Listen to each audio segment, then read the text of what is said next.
Quality Goldfish ikut pertandingan dari tahun 2019 bulan Desember, pertama kali di Nusatik ya, di BSD Ice. Waktu itu kita dapat juara 1 Oranda Baby sama juara 1 Oranda Junior. Kemudian kita ikut lagi lomba di Tulungagung. Setelah di Tulungagung kita ikut lagi lomba, wah banyak dah, dari Liga 1 sampai Liga kelima. Terus ikut lagi pertandingan IGS yang di Alam Sutra, sampai yang terakhir kita dapat 4 champ dari 5 champ yang diperebutkan, yaitu kompetisi di Tulungagung. Dan saya merasa senang sekali karena koki saya itu pemecah rekor atau sejarah di koki Indonesia, pertama kali Oranda Sea Hotel dapat Grand Champion. Kalau buat import, kebetulan saya megang 4 farm besar di Thailand. Kemudian saya ngomong ke mereka, bisa nggak saya jadi agent? Karena kalau saya nggak jadi agent, kayaknya saya nggak pernah mau beli ikan dari mereka. Dan kebetulan farm yang saya pegang itu, farm yang paling gede itu Shogun, Pai, dan Meng BP itu tiga-tiganya 123 lah. Farm yang mereka tuh gede banget, kira-kira ada 10.000 meter. Kalau Shogun 20.000 meter, dengan kapasitas kolam Shogun itu hampir 2.000. Kalau Pai sama Meng itu kayaknya ada hampir 500 sampai 1.000 kolam. Jualan ikan koki itu seperti jarum jam. Misalnya saya ada ikan bagus, pasti customer lari ke saya. Makanya saya tidak pernah takut customer saya lari kemanapun, karena pasti satu hari bakal balik ke saya.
Halo, sahabat Lentera 3, nama saya Rensa, saya dari Quality Goldfish. Saya punya background itu pengusaha, saya itu importir alat tulis kantor dari Jepang, merek Unikokuyu. Saya ada toko di Gramedia 18, dan kemudian pada saat COVID, saya terjun ke dunia ikan koki. Nama Quality Goldfish itu didapat dari teman saya, owner TH Goldfish, namanya Teguh Hartanto. Waktu itu saya bikin grup, dan kita akhirnya memutuskan memakai nama Quality Goldfish. Saya mulai jualan ikan dari tanggal 1 bulan April tahun 2019. Ikan koki saya pertama kali saya jual itu ke Medan. Saya coba-coba ternak waktu saya masih ada toko di Ruko Westpark, tapi fasilitasnya nggak memadai. Kemudian saya beli tanah di daerah Parung, Desa Kabasiran, 1000 meter. Saya bangun kolam di sini, baru waktu itu beritaan saya pertama itu saya masih ambil dari ruko, kemudian saya pembesaran di sini. Baru kira-kira 1 atau 2 minggu mulai breeding. Itu kalau nggak salah 5-6 bulan yang lalu kalau nggak salah. Karena saya lihat itu Mas Koki itu seni. Dan kebetulan saya import ikan dari Shogun, Pai, Meng BP, dan Nana Goldfish. Jadi saya melihat, waduh, ini ikan kalau nggak di-breed itu sayang, karena kualitasnya bagus.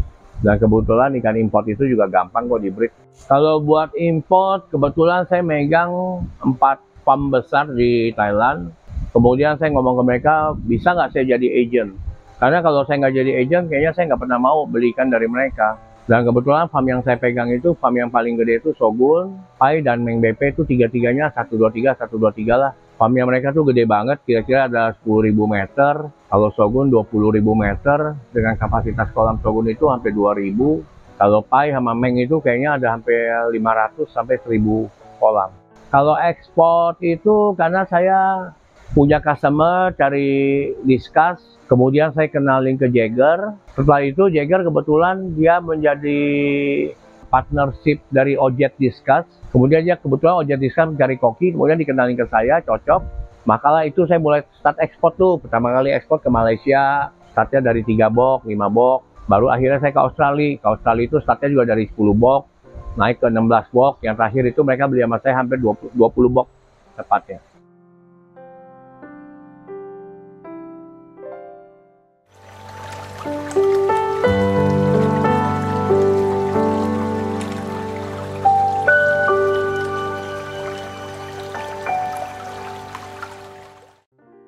Saya milih ikan mas koki karena ikan koki itu lucu dan keren. Kalau saya lihat gayanya cool banget ya. Terus ikan mas koki juga edik. Saya contoh, saya kalau udah beli satu nih, tempat saya udah penuh, saya lihat ikan yang bagus lagi, saya bakal beli lagi. Dan sudah pasti saya harus tambah akuarium atau fiber. Kalau rancu di farm saya ada ratusan. Kalau oranda dan oranda shortail ada kira-kira 5 ribuan. Tapi kalau sama yang di Empang ada kira-kira 8 ribuan lah Empang. Karena di Empang itu ada sekitar 2 ribuan yang saya di sono. Kalau luas lahan di saya 1000 meter ya kurang lebih. Kalau kolam itu kira-kira ada 91. Kalau fiber ada 1, 2, 3. Ada kira-kira 20 fiberan ya kurang lebih. Plus minus sama fiber kecil. Ketinggian kolam saya tuh yang 40 cm karena saya belajar dari Shogun. Shogun itu ketinggian kolamnya 40 cm untuk ikan super jumbo. Dengan kolam 2,5 kali 2,5 meter hanya isi 1 atau 2 ekor. Kalau yang shorttail bisa 2 sampai 4 ekor. Tapi kalau oranda longtail hanya isi 1 atau 2 ekor. Makanya kita bisa lihat setiap kali saya juara itu pasti ikannya saya jual. Setelah saya jual saya regenerasi. Udah gitu kenapa kalau ikan kecil 25 cm supaya airnya itu tetap jernih. Karena ikan kecil sama ikan gede makannya itu lebih rakus ikan kecil. Kalau kita pakai sistem Thailand gini water change, kalau air tinggi itu airnya lebih cepat keruh. Dengan pakai air tinggi 25 cm, airnya lebih tetap jernih. Kita mau geber makan 5-6 kali pun airnya tetap jernih. Kalau di farm saya sih nggak ada hama ya, karena farmnya hampir tertutup semua sama kanopi, sama paranet ya, sama jaring. Ini kayaknya juga saya mau tutup lagi semuanya. Karena saya lagi ngurus izin ekspor import. Ternyata kata orang bea cukainya harus ditutup semua. Jadi sebagai tempat karantina juga. Konsep farm saya ini hampir sama persis sama kayak Thailand ya. Kecuali yang Palu Today ini saya ambil dari inspirasi dari breeder-breeder Indonesia atau groomer di Indonesia. Makanya saya bikin kolam megang tank saya paling gede ya untuk saat ini untuk koki ya yang saya tahu ya. 8 kali 4 meter tingginya 1,4. Saya buat kira-kira 10-14 hari ya. Karena kan mega tank ini tinggal dicor.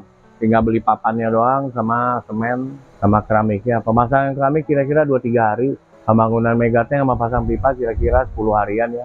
Pasang kaca juga perlu waktu kira-kira 5 harian. Yang mahal sih bukan itu, yang mahal media filternya. Karena media filternya itu saya pakai yang terbaik. Contoh media filter biologisnya saya pakai Main Rugby. Kalau yang lainnya saya pakai JPD dari Matala. Dan kolam ini khusus buat grooming ikan-ikan size senior up. Kalau buat grooming ya, saya harus lihat itu harus pakai DO air ya. Saya sekarang main DO ya. Contoh kayak ini kolam Palut gede saya itu DO airnya itu antara 8 sampai 8,7. Sedangkan semua yang ngerti air kan tahu DO air itu sangat penting buat pertumbuhan ikan. Kalau DO air 4 udah pasti ikannya problem. Standar sih emang DO airnya 5 ya. Tapi kalau untuk grooming ikan supaya jadi berotot segala macam itu pakai DO air di atas 8 sampai 9. DO air itu bisa didapat dari oksigen murni atau oksigen konsentrat yang seperti saya pakai di Palu saya ini. Saya memakai ozon generator. Kalau saya pakannya itu saya pakai kutu air, casut, telur kukus, dan pakai pelet. Kalau pelet saya pakai dari produk JPD sama Mizuho Goldfish karena saya berasa sangat cocok pakai 3 produk itu. Kalau untuk burayak biasa saya kasih makannya kutu air. Setelah usia 10 hari saya kasih makan casut dikit sama telur kukus supaya pertumbuhannya lebih cepat. Dan juga harus yang dijaga itu paling penting kualitas air dan air yang menjaga ikan kalian. Kalau kalian piara ikan, udah pasti ikannya banyak mati. Jadi kalian tuh harus jaga air kalian dan air yang jaga ikan kalian. Kalau untuk pengobatan sih saya kebanyakan pakai bahan-bahan kimia ya. Untuk lebih detailnya kalian bisa ikutin saya punya YouTube Quality Goldfish. Dan alhamdulillah ya ikan customer saya sekarang udah jarang yang mati. Sejak dia orang pakai rutin PK ataupun pakai obat-obat kimia kayak formalin, high blue, atau F-green yang saya baru bikin dengan Dok Noi Demang. Saya juga ada bikin obat-obatan sama Dr. Dre. Kenapa saya memakai obat kimia? Karena obat kimia itu membunuh telur virus, parasit, dan bakteri. Sedangkan obat-obatan ikan itu tidak membunuh telur virus, parasit, dan bakteri.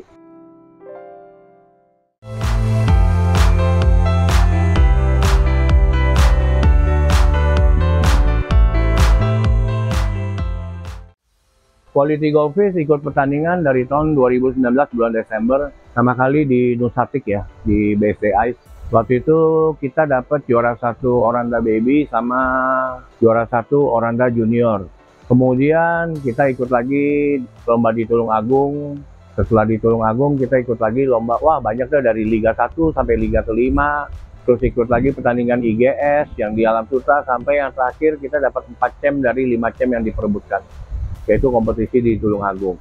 Dan saya merasa senang sekali karena koki saya itu pemecah rekor atau sejarah di koki Indonesia, pertama kali Oranda Hotel dapat Grand Champion. Saya merasa senang karena sekarang kan Tulungagung cetak Oranda Hotel. Saya rasa karena Oranda Hotel dapat Grand Champion itu bakal membangkitkan customer untuk beli Oranda Hotel lebih banyak lagi, sehingga membantu petani Tulungagung. Karena kalau saya lihat ikan import dengan ikan lokal itu semua sama ya, sama-sama ikan ya. Hanya membedakan satu lokal, satu import. Kualitas juga nggak jauh banyak berbeda kok, sama-sama bagus. Rencana ke depan, kayak mungkin kalau nggak 2 atau 3 tahun lagi saya bakal beli tanah. Saya bakal bangun farm yang lebih gede dari saat ini. Dan itu juga saya harus cari lokasi yang airnya bagus. Kalau bisa sampingnya danau, jadi bisa pakai air sumur. Karena farm saya ini sekarang pakai air pump, karena air sumurnya tuh kurang bagus. Harapan saya ke peternak ya, kalau peternak harus semangat, nge-breed terus, jangan kendor.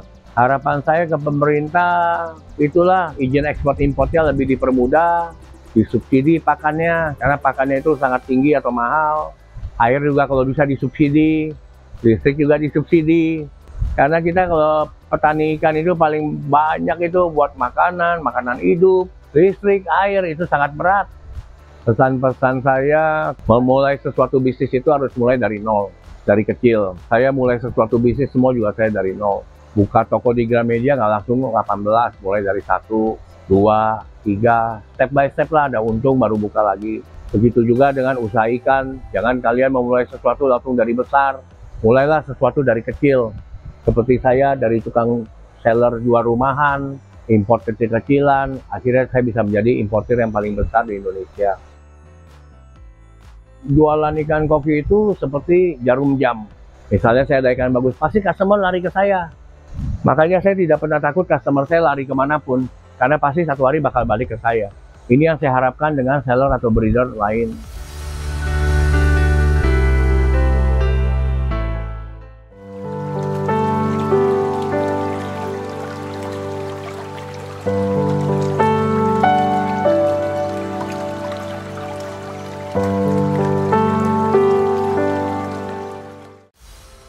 Hai sahabat Antara Tiga, ini contoh-contoh anakan saya hasil beritan Quality Goldfish Farm.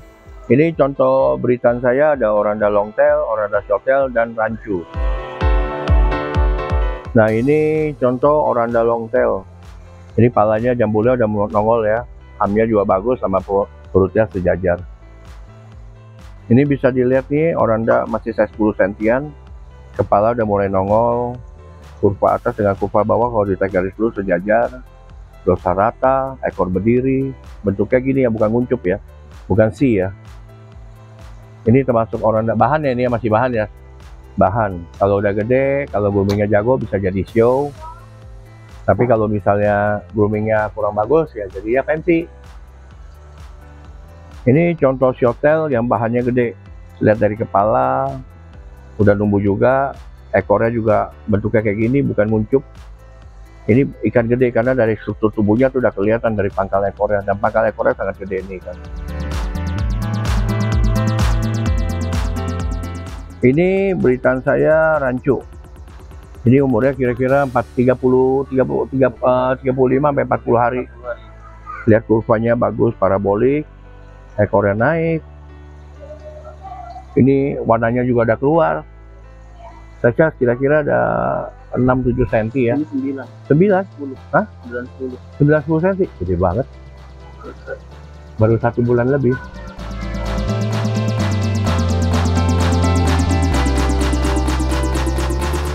Ini buat rancu, ini size 7 cm ya Son? Enggak lah, 5 cm, 5 sampai 6 cm. Bisa dilihat dari warnanya udah keluar warna merah, ekornya rapi, kurvanya mulus, kepalanya juga udah mulai tumbuh ya Son ya? Ya. Ini rancu hasil breedingan Quality Goldfish. Ya, ini penjelasan saya tentang oranda dan oranda chotel dan rancu. Semoga bermanfaat bagi sahabat Lentera 3.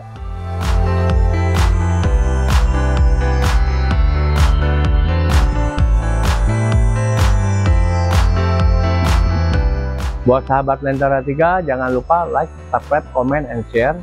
Dan jika kalian ingin beli ikan koki yang bagus, bisa lihat di IG saya, qualitygoldfish.id, atau channel YouTube saya, Quality Goldfish, atau kontak saya di 0822 9898 8899.